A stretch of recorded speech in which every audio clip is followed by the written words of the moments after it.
After the explosive match between Arsenal and Manchester City, the Premier League is lining up another exhilarating matchup between Arsenal and Liverpool. The two teams have been amazing in the Premier League so far, with Arne having a sensational start to life as Liverpool's introducing new tactics, which are similar to Jurgen Klopp's, and has continued to make Liverpool a difficult team to play against. Arsenal have also unlocked a new dimension to their play, which many believe to be against the identity Arsene Wenger cultivated in the club.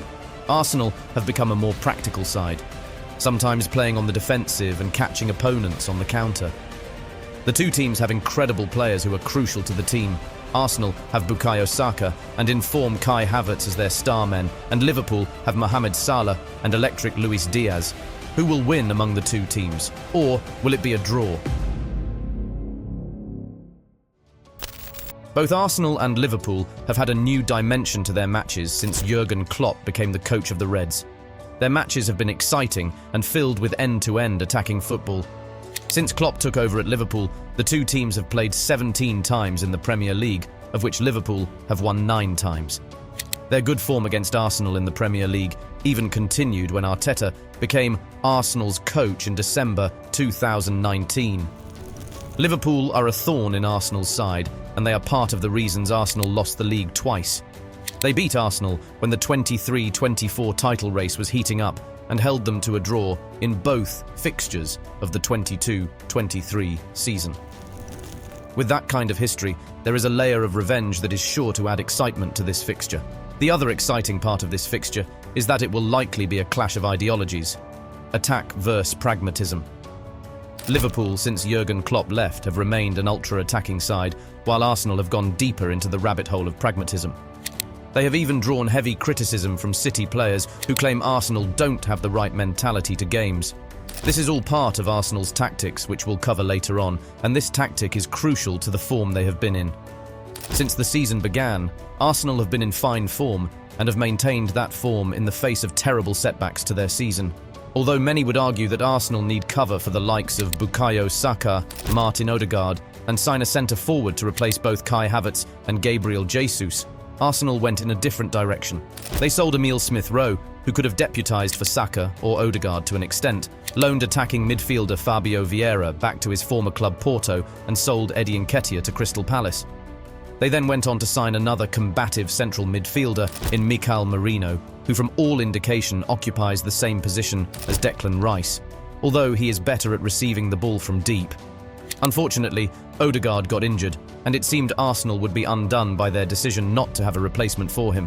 However, they managed to adjust to Odegaard's absence in a way Premier League teams couldn't expect. Maybe they did expect it, but they didn't know Arsenal could take it to another level. Arteta switched formations from 4-3-3 in Odegaard's absence to a 4-4-2. However, they didn't remain a high-flying attacking team. They instead switched to being a counter-attacking team. When they played Tottenham, Arsenal had a completely different approach to the game. Usually, the Arsenal system is one that prioritizes control over everything else. They take their time to build up play and sniff around opponents before they eventually score. Arteta has a full-back, usually the left-back, who inverts into the midfield and plays as a midfielder. Alexander Zinchenko thrived in that system as he inverted from left-back, but now Jurriën Timber and Riccardo Calafiori, who Arsenal signed after a great season with Bologna and a standout performance at Euro 2024, are now the most trusted players for the role. They trust their wingers Saka and Gabriel Martinelli to help in 1v1 situations with players underlapping, to provide passing options for them when dribbling becomes difficult. Against Tottenham, Arteta showed why he is on another level as a tactician. Arsenal played on the defensive, but they freed their best players up to attack. Arteta recognised the stats that Tottenham's wingers were poor in 1v1 situations. So, rather than double-team them with his full-back and winger, who will be tracking back, Arteta only let the full-backs deal with the wingers. With this, he had players who could cause damage to Tottenham on counters. Arsenal dispatched Tottenham with relative ease, and another point to note was that their set-piece routine was phenomenal. Set pieces have been part of Arsenal's gameplay for a while now. Their set-piece coach, Nicolas Jova, who Arteta helped discover for Manchester City while he was with them.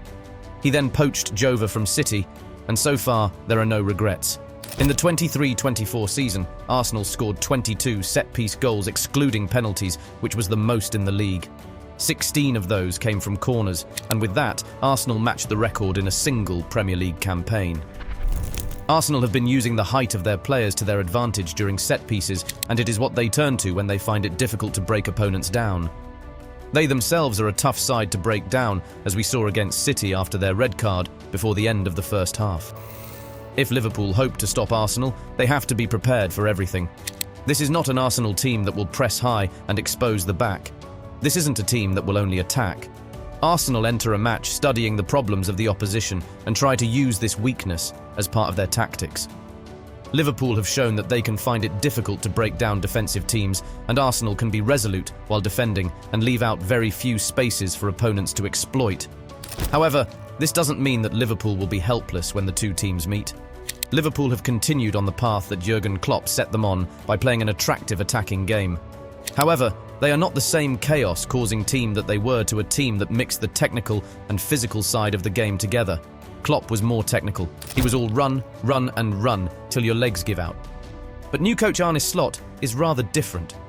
Slot likes his players to be technicians, and rather than press relentlessly, he devises means to cover up exposed spaces. So, he inverts his full back so he can have more numbers in the middle of the pitch and make it more difficult for opponents to play through. This is one of the reasons the Arsenal versus Liverpool game will be very intense. It will be a crazy battle in the midfield. The two teams both invert to provide more numbers, and they both have hard-working midfielders. Which midfield will prevail? How will Liverpool's newly minted holding midfielder Ryan Gravenberch cope with the intensity from Arsenal players? Is the discovery of Ryan Gravenberch a mistake? So when Slot signed for Liverpool, he wanted to change some stuff which we mentioned earlier. Tame the chaos Klopp introduced. His first demand was for a new holding midfielder. Slot loves his team to have a lot of the ball, and a technically secure holding midfielder was crucial to that. The club immediately signalled out Martin Zubimendi, who seemed tempted by a switch to the Premier League at first, before he eventually changed his mind. Zubimendi remained at Real Sociedad, and they chose to make do with the players they have.